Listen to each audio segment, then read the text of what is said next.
Olá, meu nome é Pedro Paulo da Silva Elias Gonçalves, sou aluno do curso de Educação Física Bacharelado, faço parte do Laboratório de Fisiologia do Exercício da UFOP. Atualmente, sou aluno de iniciação científica sob orientação do professor doutor Daniel Coelho. E vou trazer para vocês o nosso trabalho de iniciação, com o seguinte tema: correlação entre sarcopenia, desempenho físico, taxa metabólica de repouso e consumo proteico em idosos. Bom, inicialmente, sabe-se que o processo de envelhecimento acarreta em algumas alterações que aumentam a incidência de problemas de saúde, com o aparecimento de doenças crônicas, dentre as quais podemos citar a sarcopenia. A sarcopenia é uma doença musculoesquelética caracterizada pela perda progressiva de força e massa muscular.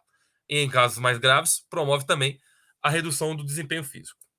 A sarcopenia está associada a uma maior probabilidade de quedas, fraturas e hospitalização e mortalidade. Nascimento e colaboradores destacam que a piora do status de sarcopenia está associada ao sedentarismo e à nutrição inapropriada.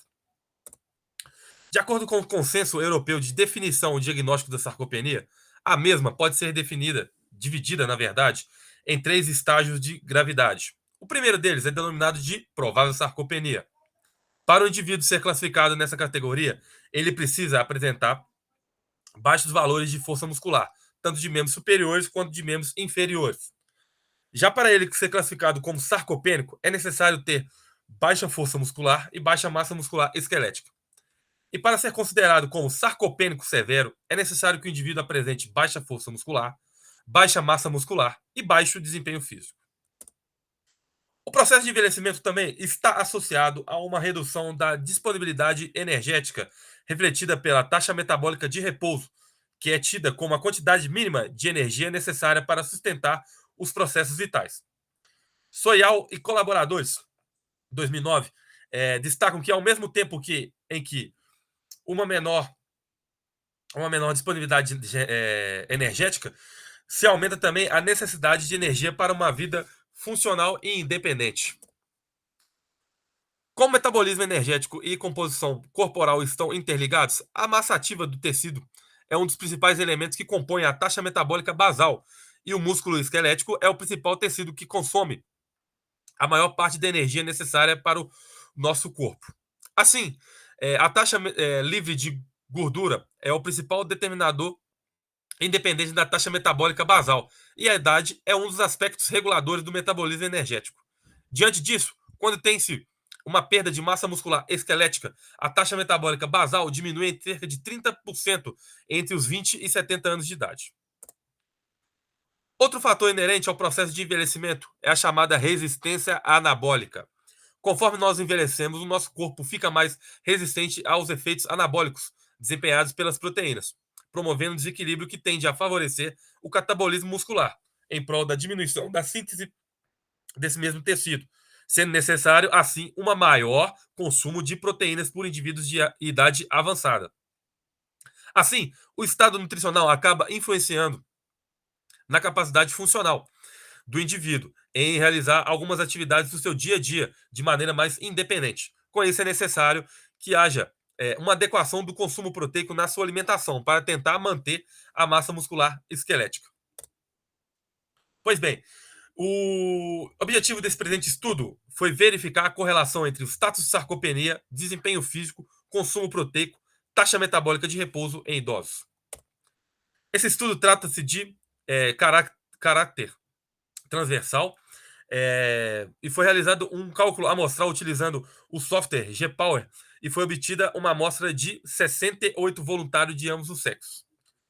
Os critérios de inclusão da pesquisa foram: os indivíduos deveriam ter idade mínima de 50 anos e assinar o termo de consentimento livre e esclarecido que foi apresentado no contato inicial com o voluntário.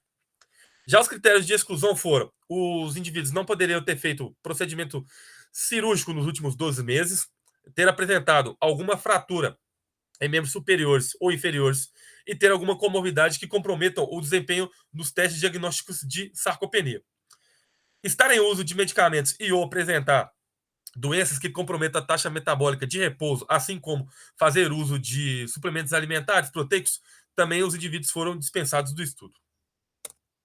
Bom, para ter a identificação de cada estágio de sarcopenia, que eu vou demonstrar para vocês aqui, vou falar para vocês aqui posteriormente, proposto pelo consenso europeu, é necessário inicialmente encontrar casos, extrair pessoas que possam ser futuros casos de sarcopenia.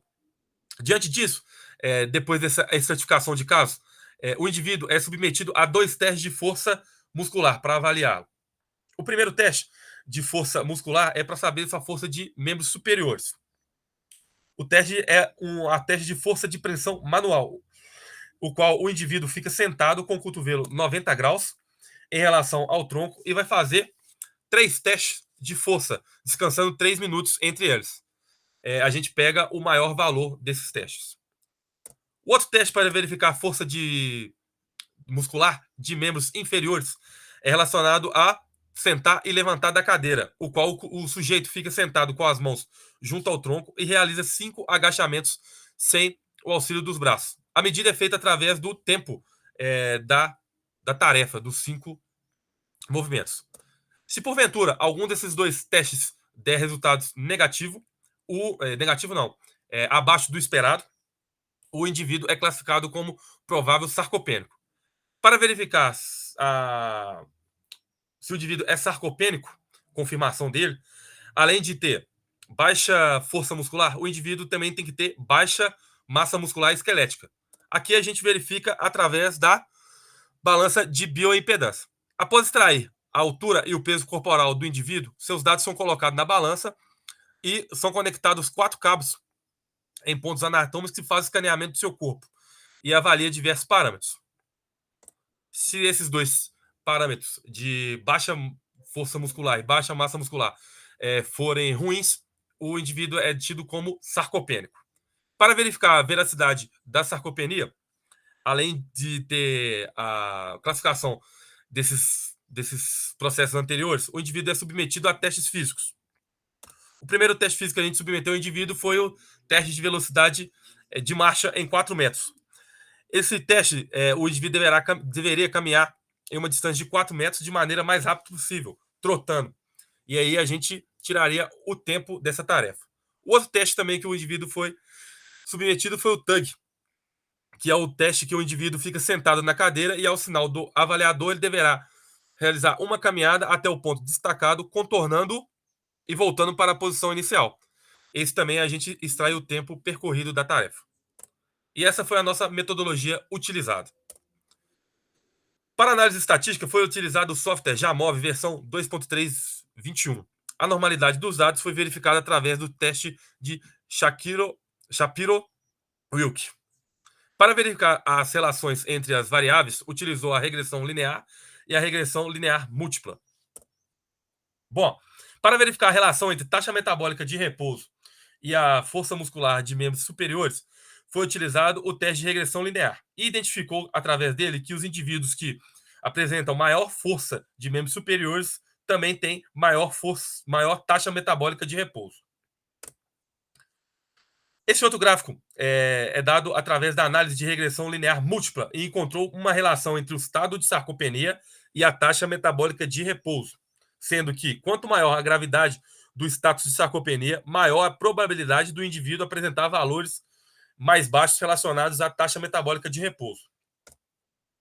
Utilizando também a análise de regressão linear múltipla, foi observada uma relação entre a ingestão de proteína e a mudança no estado de provável sarcopênico para não sarcopênico. Nos outros status de sarcopenia não houve alterações.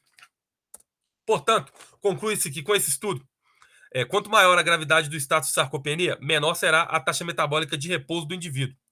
O aumento de força muscular de membros superiores está associado a uma maior taxa metabólica de repouso. E o consumo proteico, que é relacionado à ingestão de proteína, acarretou uma mudança do status de sarcopenia.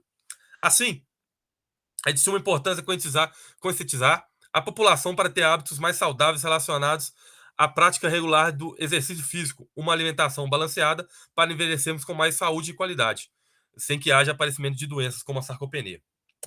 Aí estão algumas das minhas referências utilizadas nessa apresentação.